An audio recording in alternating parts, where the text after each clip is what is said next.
आज स्त्रियों का दिन है, आज नारी शक्ति का दिन है। शक्ति की हमेशा चर्चा पंडित जी करते ही हैं। कल के भी कार्यक्रम में जब हम करवा चौथ स्पेशल कर रहे थे पंडित जी, आपने उनकी बात की थी।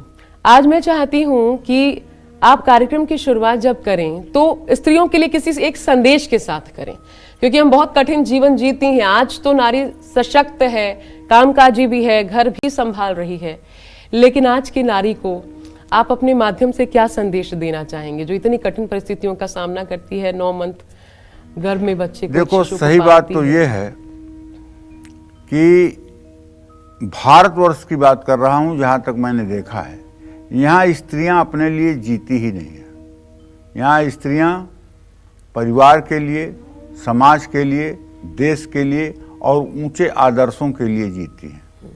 इसीलिए हमारे मनीषियों ने कहा है कि यत्र पूज्यन्ते नारी रमन्ते तत्र देवता।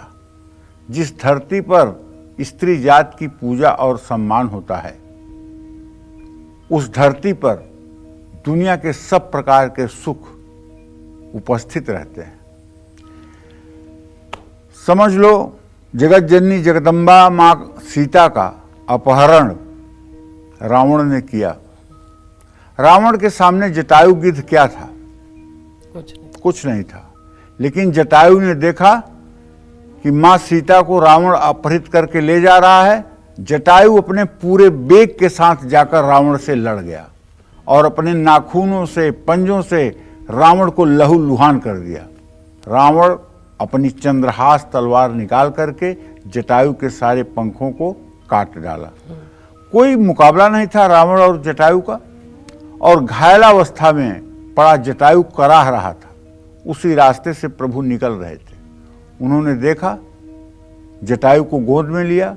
फिर जटायु ने सारी वृत्तांत बताई कि सीता को लेकर के रावण गया है, और प्रभु ने कहा कि तुम अमर होना चाहो तो मैं तुम्हें अभी वरदान देकर अमर कर देता हूं, तुम जो चाहो वो दे सकता हूं। जटायु ने कहा कि जो मुनियों को, ऋषियों को सौभाग्य नहीं प्राप्त होता है, वो आपके सानिध्य में मुझे प्राप्त हो रहा है, तो इससे बड़ा मुझे कुछ नहीं चाहिए, मुझे मुक्ति दीजिए। भगवान ने मुक्ति भी दिया और भगवान ने उसका श्राद्ध भी किया। भगवान दशरथ के पुत्र थे। दशरथ की मृत्यु के बाद भगवान वन में थे। भगवान ने दशरथ का श्राद्ध नहीं किया था, लेकिन जटायु गिद्ध उनका भक्त था, इसलिए उसका श्राद्ध किया था।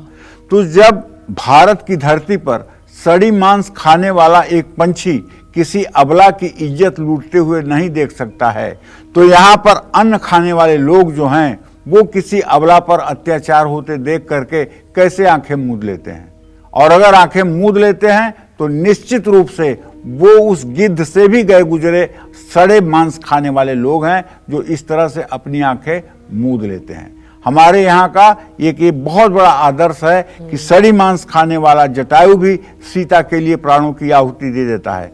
और हमारे यहाँ सीता का अपहरण होता है और लोग वीडियो बनाने में, लोग उसको मतलब कि रील बनाने में व्यस्त हो जाते हैं, और उस रावण से लड़ाई नहीं लड़ते हैं जो मतलब कि किसी सीता को पददलित कर रहा होता है, किसी सीता को अपमानित कर रहा होता है। कहां से कहां पहुंच गए हम। हाँ, तो कहां से कहां आज हम पहुंच गए। और बता दें, ये कलयुग है। कलयुग का केवल 5124 वर्ष अभी व्यतीत हुआ है। अभी कलयुग जैसे बच्चे नहीं दोनों हाथों दोनों पैरों पे चलते हैं, अभी वो वाली स्थिति में कलयुग है। जिस दिन कलयुग थोड़ा सयाना हो जाएगा और बड़ी स्थिति में आ जाएगा तो बहुत भयावह स्थिति होगी। तो अगर स्त्रियां न हों तो मैं दावे के साथ कहता हूं, धर्म का लोप होने में क्षण भर नहीं लगेगा। धर्म का लोप होने में क्षण भर नहीं लगेगा। और स्त्रियां जब धार्मिक होती हैं तो 2 कुल में उजियारा होता है। एक तो उनका मायके का कुल और दूसरा ससुराल का कुल। एक कथा कई बार मैं अपने दर्शकों को बता चुका हूं, छोटी सी कथा है, सुनो। एक बहुत बड़े पूजा पाठ वाले गृहस्थ आश्रम की लड़की शादी करके एक अमीर परिवार में आई, और अमीर परिवार में जब वो आई तो 10-15 दिन बीते होंगे, एक 18 साल का सन्यासी आया और कहा भिक्षाम दे। तो उसने तुरंत मतलब कि चावल थाली में भर करके ले जा करके भिक्षा दिया, और भिक्षा देते ही उस दुल्हन ने पूछा कि आपने जल्दी नहीं कर दी? तो उसने कहा हाँ, डर लग रहा था। तो भिक्षुक बना सन्यासी पूछता है तुम ताजा खाती हो कि बासी?